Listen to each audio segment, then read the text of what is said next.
മഹാരാഷ്ട്രയിൽ സർക്കാർ രൂപീകരണ ചർച്ചകൾ നടക്കവേ ആരോഗ്യനില മോശമായതിനെ തുടർന്ന് ഏകനാഥ് ഷിൻഡെ ആശുപത്രിയിൽ പ്രവേശിപ്പിച്ചു.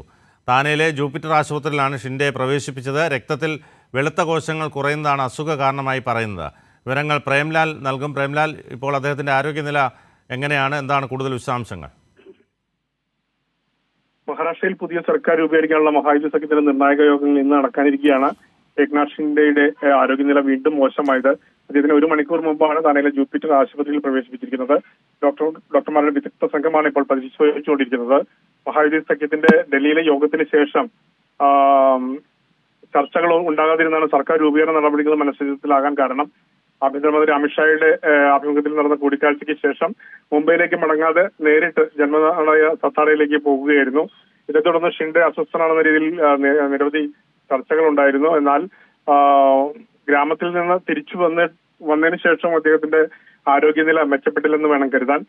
സത്താറയിൽ നിന്ന് ഷിൻഡെ താനെയിലെ വസതിയിൽ എത്തിയെങ്കിലും ആരോഗ്യനില പൂർണ്ണമായി വീണ്ടെടുക്കാതിരുന്നതിനാലാണ് യോഗങ്ങളൊന്നും പിന്നീട് റദ്ദാക്കേണ്ടി വന്നത്. അതേസമയം ഏകനാഥ് ഷിൻഡെയുടെ ആരോഗ്യനില മോശമായതിനാൽ ഇന്നത്തെ യോഗങ്ങളുമെല്ലാം റദ്ദാക്കിയിരിക്കുകയാണ്. ഇത് 3ാം തവണയാണ് മുംബൈയിലെ നിർണായക യോഗങ്ങൾ അദ്ദേഹം റദ്ദാക്കുന്നത്.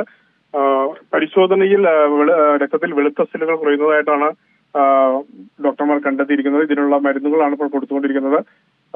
തീർച്ചയായും ഇതിന്റെ കൂടുതൽ വിവരങ്ങൾ കുറച്ച് കഴിഞ്ഞാലാണ് നമുക്കറിയാൻ കഴിയുക. ശരി, പ്രേംലാലാണ് മുംബൈയിൽ നിന്നും വിശദാംശങ്ങൾ നൽകിയത്.